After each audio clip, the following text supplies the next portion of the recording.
Hello and welcome to TechBytes.io.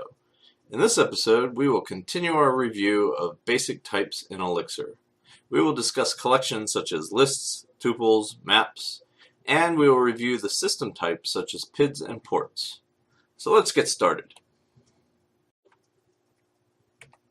So let's talk about lists.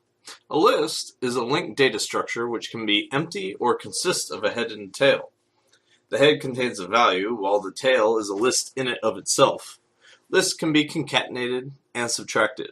For instance, if you were to go into IEX, or Interactive Elixir, you could put in a list of add this of two values, add this, plus another list of two that, and you would end up getting add this to that, a third list called add this to that.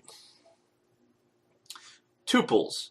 A tuple is an ordered collection of values that typically has about 2 to 4 elements. They're created with curly braces. So which one do I use? A list or a tuple? Data types in Elixir are immutable. So with lists, it's easy to traverse linearly. However, it's expensive to access within a random order because each element points to the next element.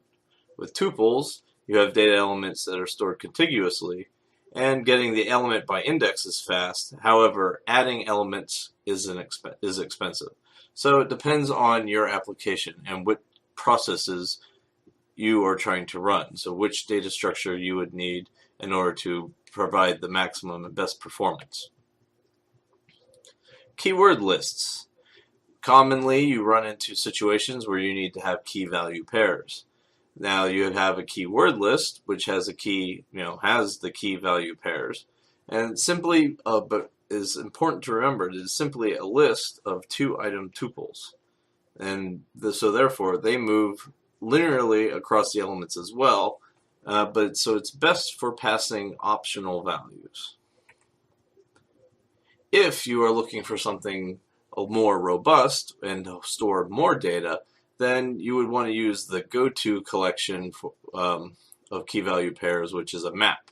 In Elixir, this is the structure that is the go-to for maximum performance. A map is created with the percentage sign followed by curly braces with your key value pairs. Maps allow any value as a key. They do not follow any ordering, and they're very useful for pattern matching. And of course, just like any key value pair, and we're operating with the map, to extract the values, you use the keys. So for instance, like in the example, if I was to map name, using name, the key name, I would end up getting the value JT. There are system processes based on the underlying Erlang VM that Elixir has as well, which are the PIDs and the ports. A PID is a reference to a local or a remote process, whereas a port is usually a reference to an external resource. Thanks for joining for the Basics 2 episode in Elixir, and so we'll see you next time.